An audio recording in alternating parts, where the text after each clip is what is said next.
मैं DC Varma Shri Chandra Singh Arya inter college Khanpur online process के तहत आपको ऑनलाइन कक्षाओं की शुरुआत का पहला दिन। देखिए मेरी सब्जेक्ट है साइंस, SCIENCE। साइंस अंग्रेजी के सींटिया शब्द से मिलकर के बना है। साइंस का अर्थ होता है सींटिया और सींटिया शब्द का अर्थ होता है जिज्ञासा। जिज्ञासा यानी मानव की जिज्ञासा, यानी हमारे अंदर किसी प्रश्न का अगर जवाब हमारे मन में निकलता है तो उसे कहते हैं जिज्ञासा। एक लड़की थी, छोटी बच्ची थी, रात को अपनी मां के साथ जब वो सो रही थी, जब उसने ऊपर की तरफ स्टार्स की तरफ देखा तो अपनी मदर से क्वेश्चन करती है कि mother what is this, my mother what is this, ये क्या है।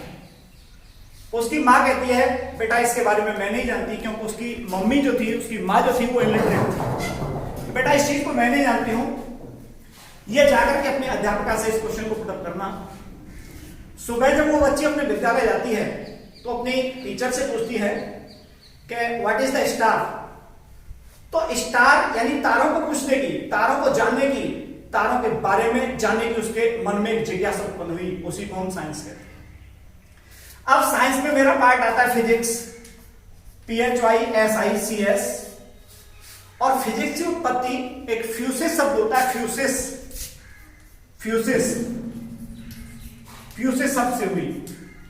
और फ्यूसिस शब्द का अर्थ है प्रकृति, नेचर, यानी प्राकृतिक घटनाओं का जो अध्ययन किया जाता है उसे हम फिजिक्स कहते हैं। विज्ञान की वह शाखा जिसके अंतर्गत प्राकृतिक घटनाओं का अध्ययन किया जाता है उसे हम भौतिक विज्ञान अथवा फिजिक्स कहते हैं। जैसे दिन रात का होना, वर्षा ऋतुओं का बदलना, दूध से दही का बनना, दही से मक्खन का निकलना, ये सब प्राकृतिक चीजें जितनी भी होती हैं सबका हम अध्ययन किसमें करते हैं, भौतिक विज्ञान। लेकिन एक वैज्ञानिक हुए थे 1905 ईस्वी में जिनका नाम था आइंस्टीन। आइंस्टीन ने भौतिक विज्ञान की परिभाषा को अलग अपने शब्दों में दिया था। उन्होंने बताया था कि everything's matter is change of the energy. प्रत्येक पदार्थ के द्रव्यमान को उसकी ऊर्जा में और ऊर्जा को द्रव्यमान में कन्वर्ट कर सकते हैं। This is the modern definition of the physics. इसी को हम भौतिक विज्ञान की मॉडर्न आधुनिक परिभाषा कहते हैं।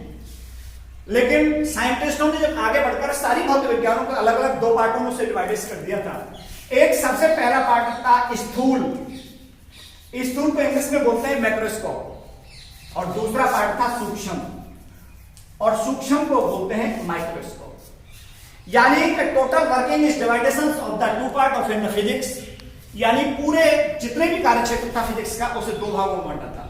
एक स्थूल पार्ट आता है जिसे इंग्लिश में मैक्रोस्कोप कहते हैं, एक सूक्ष्म भाग आता है जिसे माइक्रोस्कोप कहते हैं। तो व्हाट इज द स्थूल, व्हाट इज द मैक्रोस्कोप, ये है यानी प्रकृति की जितनी भी हो खगोल स्तर की जो घटनाएं होती हैं, चाहे वो जमीन से नीचे की हो चाहे जमीन से ऊपर की हो, खगोल स्तर की जितनी भी सारी घटनाएं होती हैं सभी को हम स्थूल के अंदर रखते हैं। चाहे वातावरण का एटमॉस्फेयर का अध्ययन करें, चाहे हम पृथ्वी की निचली सतह का अध्ययन करें, वो सारी घटनाएं जितनी आती हैं वो स्थूल के अंतर्गत आती हैं। अब आता है सूक्ष्म।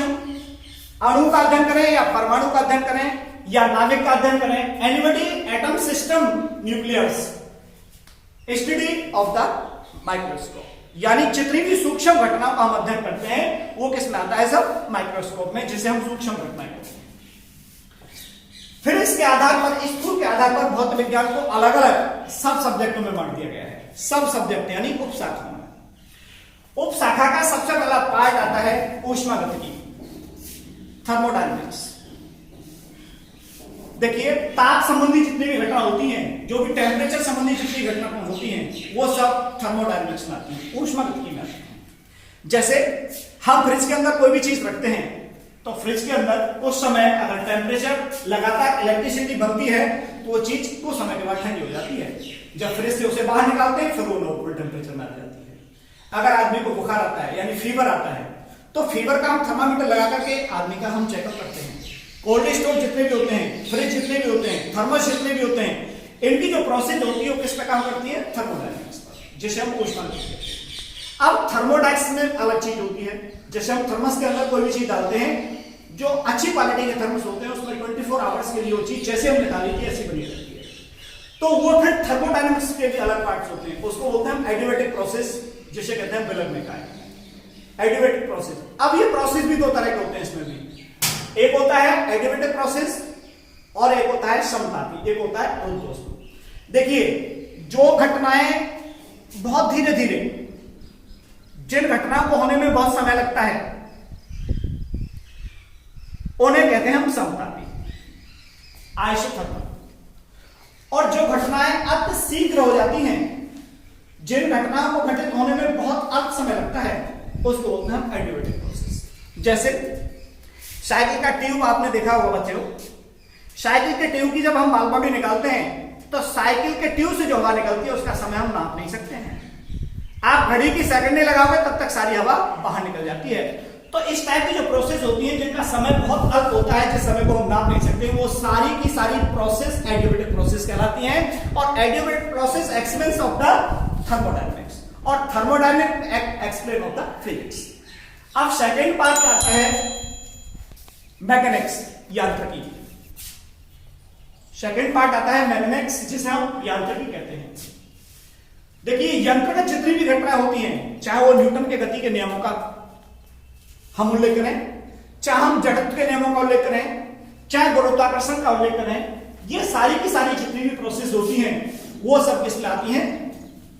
वो सब आती हैं मैकेनिक्स, यांत्रिकी। अब अगला टॉपिक आता है ऑप्टिक्स। ऑप्टिक्स, ऑप्टिक्स का मतलब होता है प्रकाशिकी, यानी प्रकाश संबंधित जितनी भी सारी घटनाएं होती हैं वो सब किस में आती है? ऑप्टिक्स में, यानी जिसे हम क्या कहते हैं हिंदी में? प्रकाशिकी। जैसे परावर्तन के नियमों का अध्ययन करना या अपवर्तन के नियमों का अध्ययन करना, या देखिए जब बारिश होती है, बारिश के तुरंत बाद जब बारिश बंद हो जाती है तो कभी कभी ऐसा होता है कि आकाश में इंद्रधनुष बन जाता है। तो इंद्रधनुष का बनना किससे बनता है? 7 रंगों से। अगर हम इंद्रधनुष का अध्ययन करें तो हम फिजिक्स के ऑप्टिक्स पार्ट में उसका अध्ययन करते हैं। पानी में बुलबुले बने, पानी में जब बेकिंग पाउडर डाल देते हैं और उसको हिलाते हैं तो बहुत मोटे मोटे बुलबुले बन जाते हैं, और उनमें हम अपना फेस भी देख सकते हैं, चेहरा भी देख सकते हैं। तो उसका अध्ययन करना है, बुलबुले का अगर हमें एक्सपेरिमेंट करना है, उसका एनालिसिस करना है, उसका एक्सप्लेन करना है, तो हम किस में करेंगे? ऑप्टिक्स में। देखिए जब हमारी आई साइट वीक हो जाती है तो हम भी चश्मा टेस्ट कराने के लिए जाते हैं। तो चश्मा डॉक्टर के पास जाएंगे, चश्मा के वो बताएगा नेगेटिव है कि पॉजिटिव है। तुम्हारी जो डिस्टेंस है, यानी तुम्हारी आई साइड है, वो नजदीकी डाउन हुई है या दूर की डाउन हुई है, उसका भी देखिए। नजदीक के लिए हम डाउन करते हैं तो उसके लिए हम क्या लेते हैं? कॉन्केव लेंस लेते हैं, और दूर के लिए करते हैं तो कॉन्वेक्स लेते हैं। उसका भी हम एक्सप्लेन अगर करेंगे तो भौतिक विज्ञान की किस शाखा में करेंगे? ऑप्टिक्स में। किसमें? ऑप्टिक्स में। देखिए उसके नेक्स्ट आती है इलेक्ट्रोमैग्नेटिक, यानी जिसे कहते हैं विद्युत चुंबकीय। एक और पार्ट होता है भौतिक विज्ञान का विद्युत चुंबकीय, यानी विद्युत से संबंधित या चुंबक से संबंधित जितनी भी सारी घटनाएं होती हैं उसका जो हम अध्ययन करते हैं, चाहे वो फैराडे के नियम हो, चाहे विद्युत ऊर्जा के नियम हो, चाहे विद्युत धारा हो, चाहे कूलॉम्स लॉ हो, चाहे गॉस लॉ हो, इन सारी चीजों का हम अध्ययन करते हैं। वो किसमें करते हैं? विद्युत चुंबकीय पार्ट में। एक और पार्ट आता है जिसे हम क्या कहते हैं? दोलन तथा तरंगें। दोलन तथा तरंगें, ऑक्सीलेशंस एंड वेव्स। देखिए मैं बोल रहा हूं और आप मेरी आवाज को अपने घर बैठे सुन रहे होंगे, ये इसका हम अध्ययन करेंगे तो किसमें करेंगे? ऑक्सीलेशंस एंड वेव्स में, दोलन तथा तरंगों में। अगर आप बोलोगे मोबाइल पर मुझसे करोगे तो आपकी आवाज मेरे तक आएगी, तो किसके माध्यम से आएगी? वेव्स के माध्यम से। और वेव क्या करेंगी? वाइब्रेट, जिसे हम ऑक्सीलेशन बोलते हैं। तो ये सब चीजों का अध्ययन हम किसमें करते हैं? दोलन तथा तरंगों में। तो अब मैं यहां से साइंस का पार्ट्स, जैसे ही जो जर्नल था वो खत्म होता है और मैं 10th का साइंस का फिजिक्स का पहला पार्ट लेता हूं, कक्षा 10 का।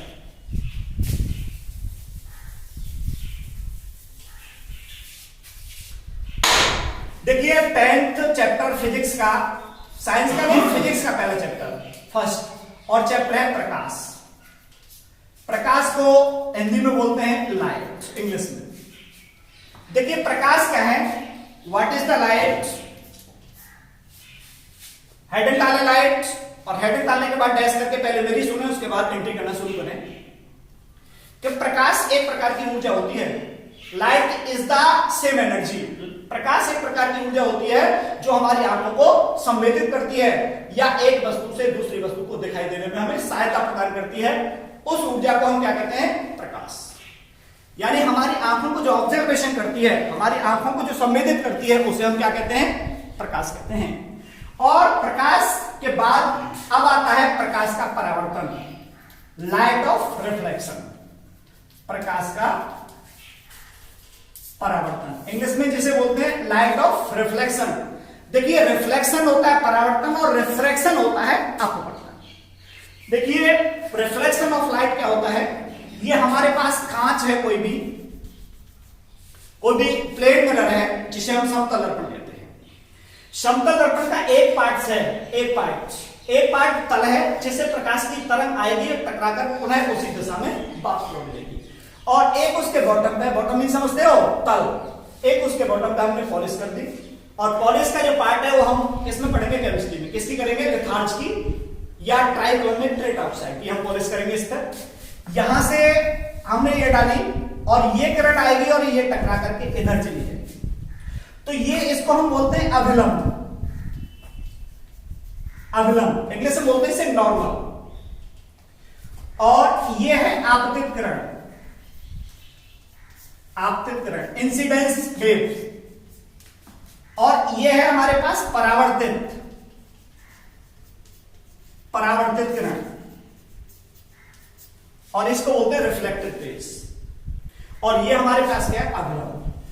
तो प्रकाश का परावर्तन क्या है कि जब कोई प्रकाश की किरण किसी चिकने पृष्ठ से टकराकर पुनः उसी दिशा में उसी कोण के साथ वापस हो जाती है, उसे हम प्रकाश का परावर्तन कहते हैं।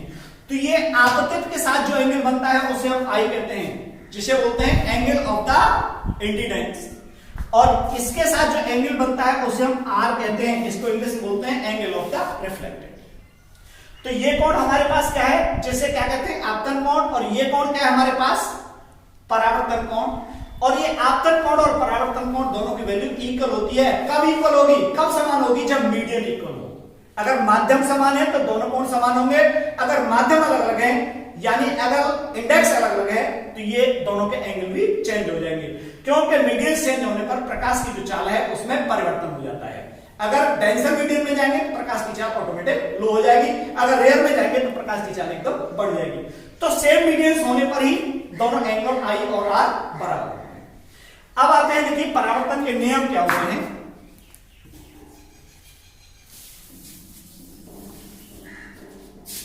और उनके परावर्तन के नियम में ऊपर सब लिखे, very very important in board exam, laws of परावर्तन, परावर्तन के नियम। देखिए परावर्तन के दो नियम होते हैं। कितने नियम होते हैं बच्चे? दो। नंबर सबसे पहला नियम है कि आपतन कोण का मान परावर्तन कोण के बराबर होता है। यानी ये कोण कौन सा है? आपतन क्या है? आई। और परावर्तन कोण क्या है? आर। इसको बोलते हैं इंसिडेंस एंगल, इसको बोलते हैं रिफ्लेक्टेड एंगल। तो हम कह सकते हैं आपतन कोण आई इज इक्वल टू परावर्तन कोण आर, यानी आई और आर दोनों का मान इक्वल होता है। दूसरा इसका लॉ आता है कि ये क्या है हमारे पास? नॉर्मल। और ये क्या है? आपतित किरण। और ये क्या है? परावर्तित किरण। यानी आपतित किरण, परावर्तित किरण तथा आपतन बिंदु पर अभिलंब तीनों एक ही तल में स्थित होते हैं। फिर दोबारा सुनिए दूसरा नियम, आपतित किरण, परावर्तित किरण तथा आपतन बिंदु पर अभिलंब तीनों एक ही तल में होते हैं। और यह चीज बहुत इंपॉर्टेंट है आने वाले बोर्ड एग्जाम के लिए, ध्यान दें। यानी परावर्तन के कितने नियम होते हैं? दो। पहला नियम फिर मैंने बताया, फिर दोबारा रिहर्सल कर रहा हूं कि आपतन कोण का मान परावर्तन कोण के बराबर होता है, बशर्ते उनका मीडियन भी सेम होना चाहिए। दूसरा है आपतित किरण, परावर्तित किरण तथा आपतन बिंदु पर अभिलंब तीनों एक ही तल में स्थित होते हैं।